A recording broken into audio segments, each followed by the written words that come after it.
Labour union शदात कोट के मजदूरों की जानिब से मुतालबात के हक में होने वाले एहतजाजी मुजाहरे के दौरान राइस फैक्ट्रीज के व्यापारी हजरात और लेबर डिपार्टमेंट की असिस्टेंट डायरेक्टर नगीना मेमन की तरफ से लेबर यूनियन के रहनुमाओं के दरमियान टेबल टॉक्स करके एहतजाजी मुजाहरा ख़त्म कर दिया गया।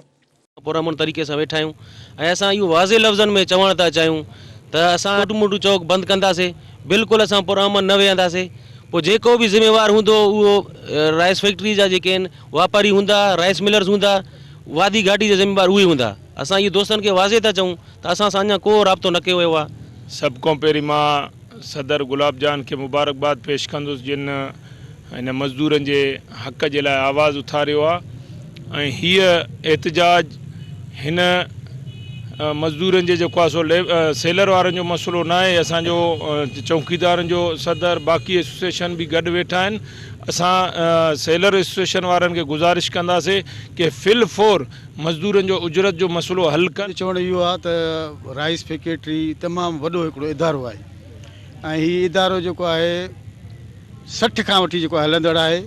अॻ में जेको आहे गुलाब जान जो वालिद साहब जेको आहे असांजो सदर गुलमोहम्मद बलोच जेको हूंदो हुयो उहो बि ईअं ई जेको आहे हर साल जेको आहे पंहिंजो डिमांड नोटिस उनखे ॾींदो हुयो सेठनि खे ऐं डिमांड नोटिस खां बाद में जेको आहे कॾहिं एग्रीमेंट सवलाई सां थींदी, कॾहिं एहतजाज जे ज़रिए जेको आहे एग्रीमेंट थींदियूं हुयूं। हींअर बि जेको आहे तमामु मां शाबाश ॾियां थो ऐं पोरियतनि खे जेको आहे मुबारकबाद ॾियां थो जेको पंहिंजो जेको आहे सेलर जे मज़दूरनि जे हैसियत सां जेको आहे रोडनि ते निकिरी आया आहिनि। हमने अपनी उजरत के लिए डिमांड रखी है और हमारी उजरत नहीं बढ़ाई जा रही है। कल से हम लोग बैठे हुए हैं, उन्होंने हमसे कोई रब्ता नहीं किया है। अभी इस दौर में इतनी बड़ी महंगाई है, अभी भी मजदूर 500-700 रुपया कमा रहे हैं। हमारी जो डिमांड है ना ये नहीं मान रहे हैं। असांजे पोरियतनि सां जेके नाजाइज़ियूं आहिनि उहे अॻ में बि दोस्त तव्हांखे ॿुधाए चुका आहिनि त जेके हिते मंडा अचनि था या टुंडा अचनि था, सेलर जा मज़दूर हू सेठियूं रजिस्टर नथा कनि।